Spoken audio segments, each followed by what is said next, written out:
一口气看完明成祖朱棣的一生。他五征蒙古，六下西洋，虽是篡位登基，但他文韬武略，功勋卓著，堪称千古一帝。他戎马一生，开创了明朝天子守国门的传统。他迁都北京，修筑永乐大典，开创了明朝最强盛世永乐盛世。然而他残忍嗜杀，又给后世留下了无数的争议。接下来让我们一同走进朱棣波澜壮阔的一生，看看明朝最鼎盛的永乐盛世。朱棣出生在南京应天府，是朱元璋与马皇后的第4个儿子。当朱棣8岁时，朱元璋登基称帝，并立长子朱标为皇太子。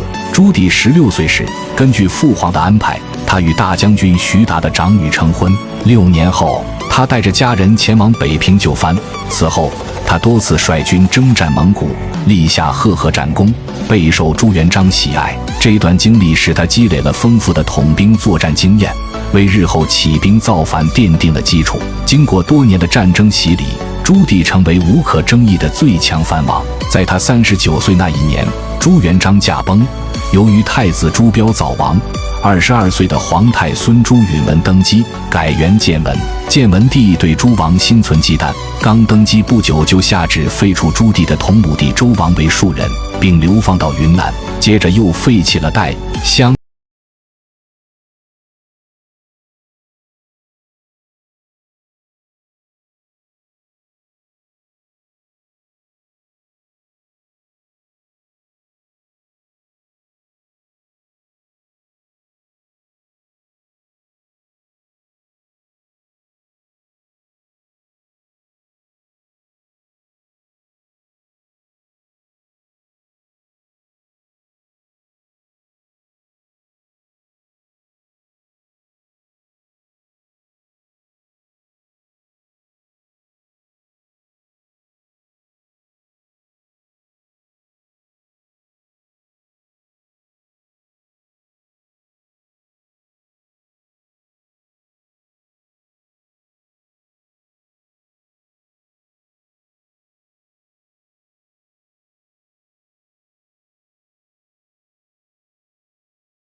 败，大将张玉战死。此后，朱棣与朝廷在山东僵持不下，局势变得对朱棣十分不利。因为朱棣只拥有北平周边一小片领土，如果打持久战，很难与掌握全国资源的建文帝抗衡。然而，出乎人们意料的是，此时建文帝竟然将京城的守军也派到了靖南战场。这个消息被朝廷的内鬼传到了朱棣那里，朱棣决定孤注一掷，绕过山东，挥师南下，直接攻打南京。在接下来的灵璧之战中，朱棣彻底击溃了朝廷守军，并俘虏了盛庸、平安等人。紧接着，燕军成功渡过长江，逼近南京城。南京城内的宗室权贵早已各怀心思，古王朱惠和曹国公李景龙开启金川门，迎接燕军入城。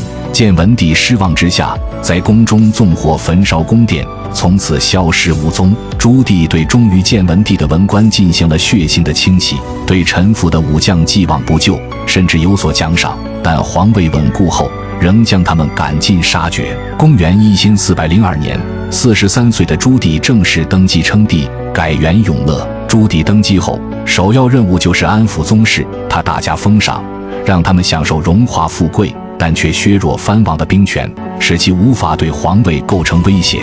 这种做法虽然保障了子孙皇位的稳固，却给明朝留下了沉重的财政负担。自明朝创立以来，朱元璋一直有将都城迁至北方的想法，但由于各种原因一直未能实施。明朝的首都一直是南京，直到朱棣继位后，经过30年的发展，明朝达到了鼎盛状态。朱棣决定将北平升格为北京，并开始推动迁都计划。与此同时，为了推广明朝的国威和扩展朝贡贸易，朱棣派遣郑和下西洋开展使节活动，郑和途经多个国家和地区，最远抵达东非和红海。就航行规模而言，这个时候堪称中国古代海上航行的巅峰时期，也是古代朝贡贸易的顶峰。此外，朱棣还下令修撰《永乐大典》，这是中国古代第一部集大成的典籍，全书共有22937卷，收录了7、8千种图书。朱棣48岁那一年，鞑靼人南下犯边，朱棣派邱福率10万大军北征，但因轻敌全军覆没，朱棣大怒，将邱福全家流放海南。次年，他率军御驾亲征，在沃南河打败鞑靼大汗本雅势力。与此同时，蒙古部落瓦剌的势力也在不断壮大。朱棣再次率军出征，在呼兰湖施温战役中大败马哈木。值得一提的是，此战中他曾亲自率领骑兵冲锋在前。3年后，北京城修建完成，明朝迁都北京。迁都后，朱棣的身体越来越虚弱，他将日常政务交由太子处理。尽管如此，他仍未忘记北方的蒙古人，每年他都会出征漠北。每次明军一出现，蒙古人便会迅速逃窜。公元1424年，朱棣在第5次北征归途中驾崩，享年65岁。他被追封为太宗，并葬于北京明长陵。纵观朱棣的一生，本来皇位与他没有丝毫关系，但他步步为营，硬是通过自身的实力将皇帝宝座纳入囊中。不得不说，他是明王朝非常有作为的一位皇帝。他不仅开疆拓土，还开创了永乐盛世，其文韬武略毫不逊色于其父朱元璋。尽管如此，藩王造反夺位是他无法抹去的一生污点，也因此使他饱受后世的争议。历史上同样是藩王造反夺位的还有另一位，那就是唐太宗李世民。显然，李世民多被世人认可。那么问题来了，同样是造反夺位，为什么李世民比朱棣留给世人的评价要正面得多？这背后的历史真相，你知道是什么吗？